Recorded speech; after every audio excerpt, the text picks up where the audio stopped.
the start of the year, we have seen persistent global inflation pressures.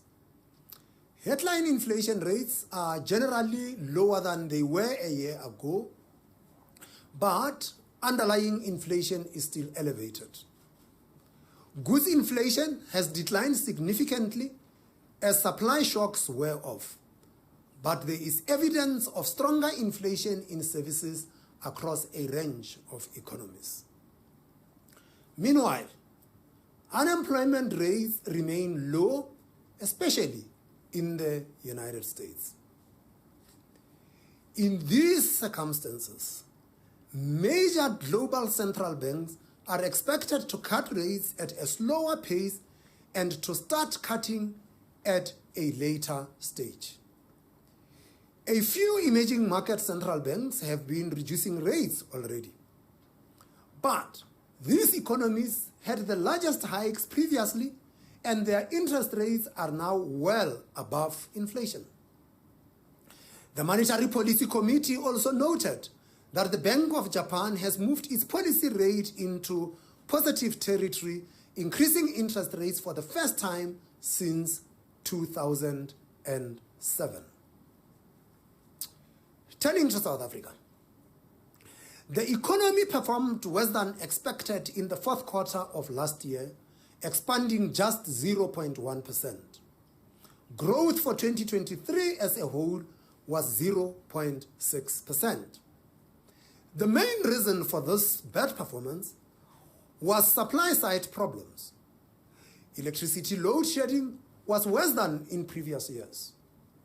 Port and rail problems also emerged as binding constraints on output. Our forecasts indicate a modest growth acceleration from this year as these supply-side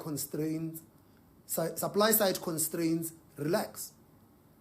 In particular, we expect the load shedding burden will ease somewhat. While we estimate electricity shortages took 1.5 percentage points off GDP last year, we expect this to moderate to 0.6 percentage points this year and 0.2 percentage points in 2025. Overall, we see growth at 1.2% this year, improving to 1.6% by 2026.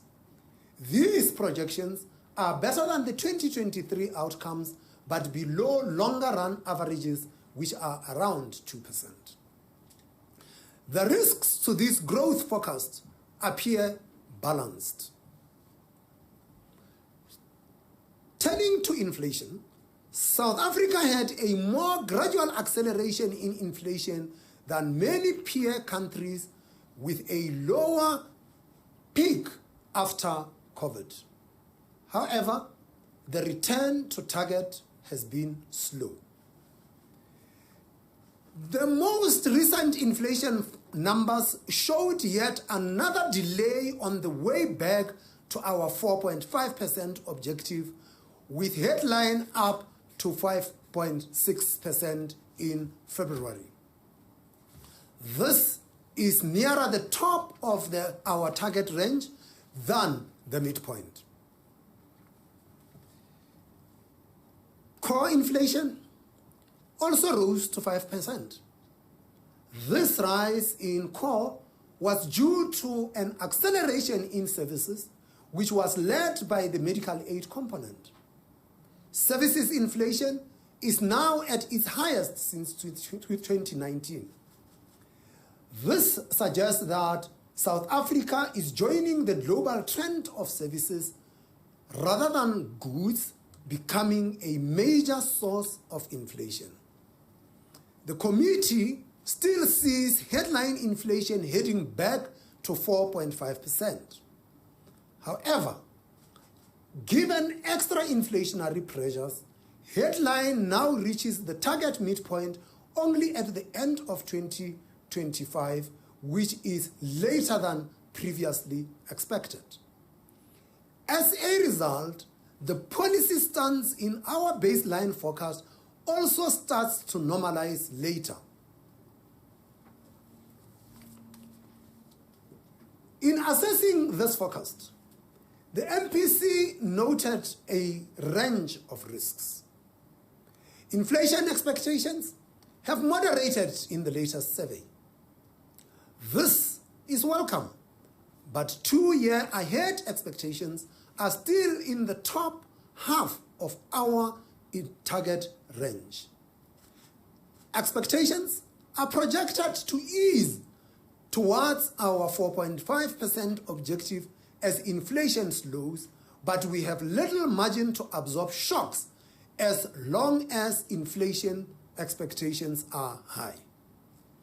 Regarding food prices, we are at a difficult juncture.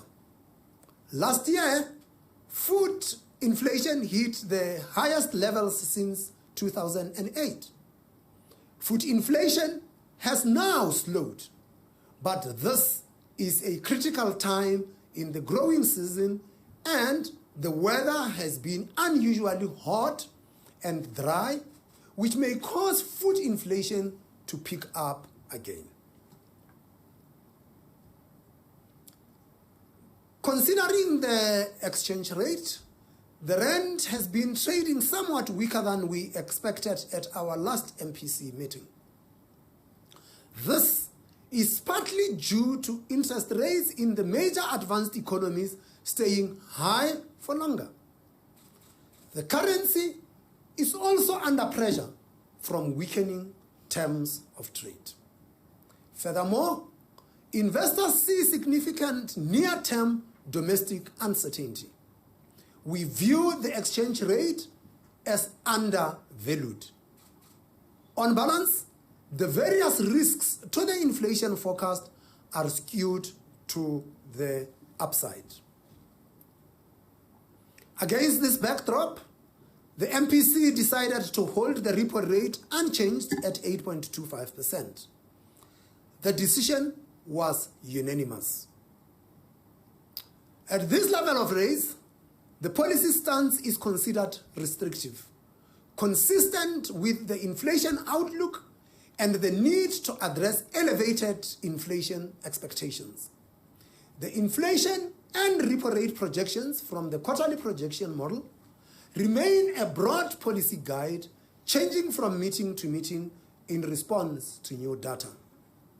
The committee decisions will continue to be data dependent and sensitive to the balance of risks to the forecast. Stabilizing inflation at the midpoint of the target band will improve the economic outlook and reduce borrowing costs. Finally, we reiterate the views of the MPC on additional measures that would improve economic conditions. These include achieving a prudent public debt level, improving the functioning of network industries, lowering administered price inflation, and keeping real wage growth in line with productivity gain.